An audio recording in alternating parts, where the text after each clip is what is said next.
So I went to the hairdresser today and I was thinking like while sitting there while she was like cutting my hair, I was thinking about the astrological meaning, about what hair is actually about, like in the astrological sense. And so you all might have heard this phrase that hair holds memories, and then you see those TikTok girlies who are like cutting their hair, implying that they are like now at a phase within their life where they want to cut certain memories. Usually people cut their hair, change their hair after a breakup because they feel like this hair is holding so much energies. They want to cut those emotional attachments, those memories off. So when we think about what hair is represented by in the astrological world, we need to think of Saturn. This is like Saturnian energy.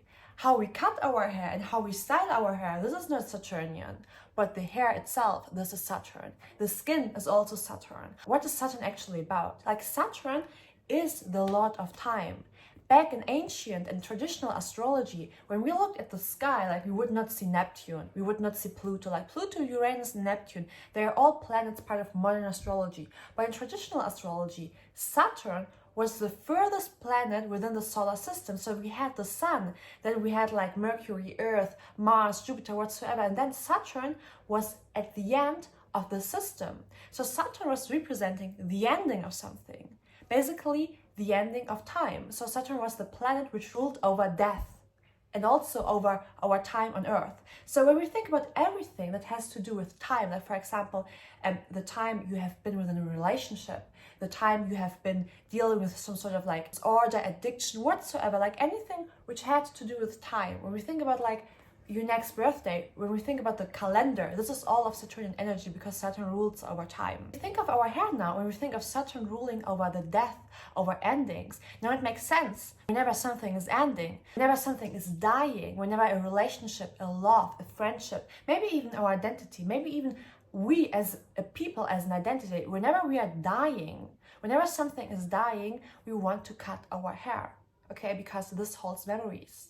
And Saturn is not only the time of Lord, Saturn rules also over longevity. So Saturn rules basically about all the knowledge, about all the things that have been buried within the realm of our world. When we think about our ancestors, about traditions, about things we are trying to conserve, let's say we try to conserve certain like food recipes or certain spiritual traditions, whatsoever, this is all Saturn energy. Okay, so Saturn rules over everything that is kind of like holding a memory or everything which is conserving. So whenever we are like cutting our hair, we are kind of like representing, or this is like the end of something, okay? We are stepping into a new era. Okay, so this is like the hair in general. But now what's also interesting is Saturn is the ruler of Capricorn, and Capricorn is the opposite sign of Cancer.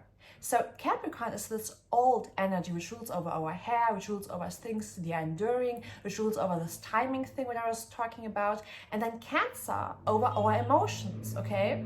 So everything that has to do with timing is also automatically connected to emotions and to nostalgia. This is why hair holds not only memory, but hair is also about emotions, because all of those memory, they are linked to certain emotions, okay? So this is like this Saturnian Capricorn Cancer axis. So basically, it is really, really good for you whenever you are feeling like you are ending something. And I'm not only talking about a heartbreak, I'm also talking if you're changing jobs, if you want to change a job, if you want to actually change something about your life, if you initiate by yourself a haircut, you can also initiate a new beginning and you can initiate the ending of something. This goes like even further. Now we think about like Capricorn, okay? Like Capricorn is primarily ruled by Saturn. And so when we think about like Capricorn as the sign, we think about like Capricorn being ruled by Saturn, but we can also think about which planet is exalted in the sign of Capricorn. So the planet that has its exaltation in the sign of Capricorn is Mars. And Mars rules over what? Mars rules over everything that is sharp. Mars rules over needles. Mars rules over scissors. Mars rules over the thing that you use to actually cut your hair. And Mars even rules over iron. Whenever you are styling your hair, whenever you are using heat, whenever you are drying your hair, this is Aries energy. Why? Because Mars, the planet which rules over Aries, is exalted in the sign of Capricorn. So this whole hair thing we was talking about has also to do with a bit of Martian energy. Cutting your hair is not only Capricorn, it's also Mars. It's not only Saturn, it's also Mars, because Mars gives you the tools. Mars gives you the actual tool to actually cut your hair, because Mars rules over those sharp things. Mars rules over Scorpio and Aries. So Scorpio rules over transformation. Okay, so whenever we are activating this Martian energy, we are actually also transforming ourselves. We are actually also initiating something. We are putting action into something. We are activating our body. Like whenever we are cutting our hair, we are actually also activating some sort of physical reaction, because we are activating this Martian energy, right? So sometimes you don't need to go to the gym, you can just cut your hair. You understand how I like using astrology? So next thing is Gemini. So Gemini is also very important when it comes to cutting hair, because Gemini rules over our hands, right? So what are we using? We are not using only our arms or whatsoever to cut our hair. We are actually using our hands, and we are also taking care of details. Those things here, this is details. So whenever we are cutting our hair, we are also using this Gemini energy, because Gemini is basically about using your hands, then Martian energy the scissor, and then Mars to actually cut it.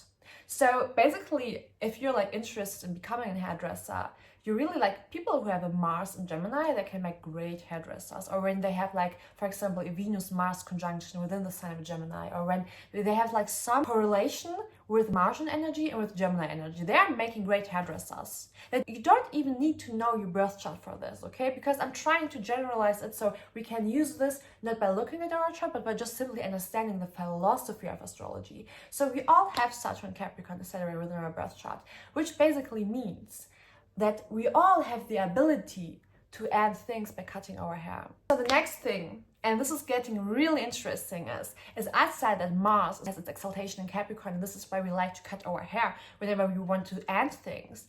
But what is Mars also about? Mars rules over Aries, and the Sun has its exaltation in the sign of Aries. The Sun rules over Leo, so the Sun basically rules over our hairstyling. You notice how at the beginning I said Saturn is not about how you style our hair. Saturn is not about having a nice blowout or bleaching your hair. Saturn is about the texture of your hair.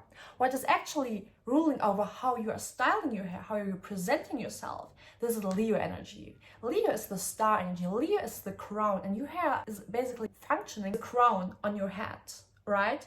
So this basically means that the Sun being exalted in the sign of Aries, whenever we are cutting something, we are amplifying our identity. We are amplifying our source of light, because the Sun rules over the source of light.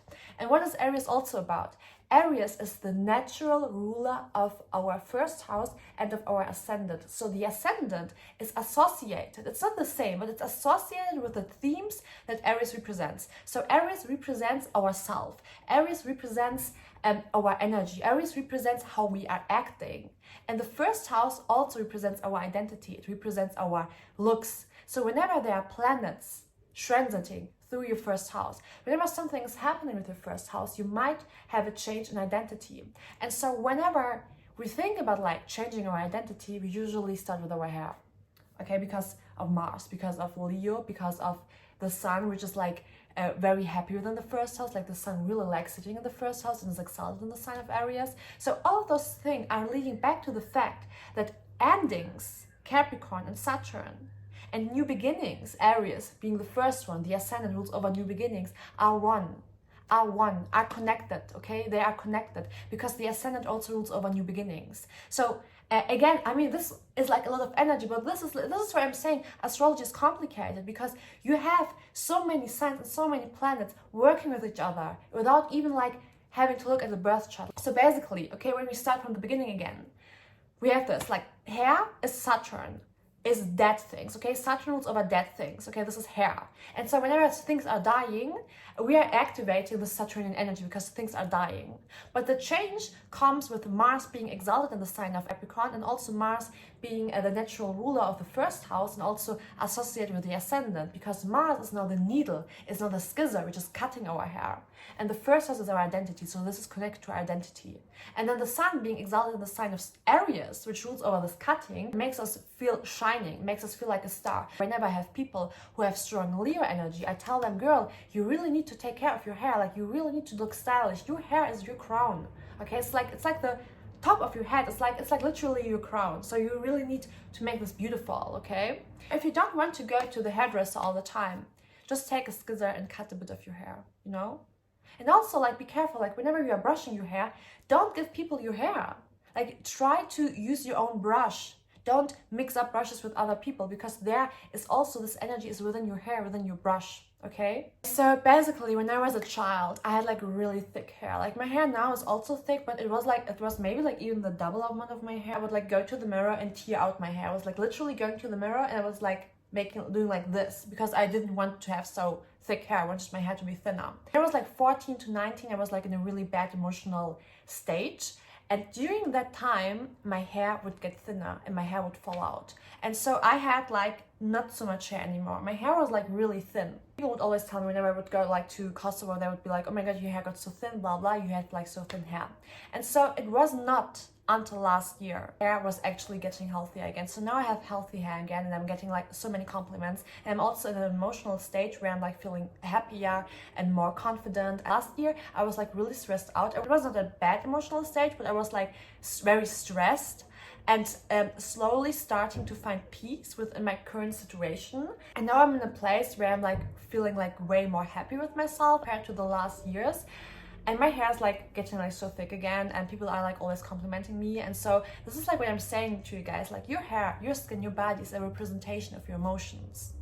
Okay, so you really need to take care of your emotional needs. This is what I'm talking about. Like Cancer and Capricorn, they are opposite signs. So when your emotional needs are not met, it will show within your hair, it will also show on your skin. Okay, so this is why people actually get bad skin when they are stressed out. People who are like living in very bad conditions, so people who are oppressed, who are experiencing war, experiencing genocide, they are like literally getting gray hair because of that. Like, you see pictures from people being in prisons getting gray hair very early because their emotional and physical needs are not met. This is why it's so important to actually think about like hair on a very spiritual level. And this is also why it's so interesting that in some religions you are literally like covering your hair. Okay, it's not only about like you're not showing your hair because of looks. It has also a very spiritual meaning of like not letting people having access to this like very important spiritual part of yourself, right? Guys, that's it. I hope you like this video. Want me to talk about like different topics like that, you can just like ask within the comments. I'm always reading them, and I'm always like happy to get new inspirations. Bye bye.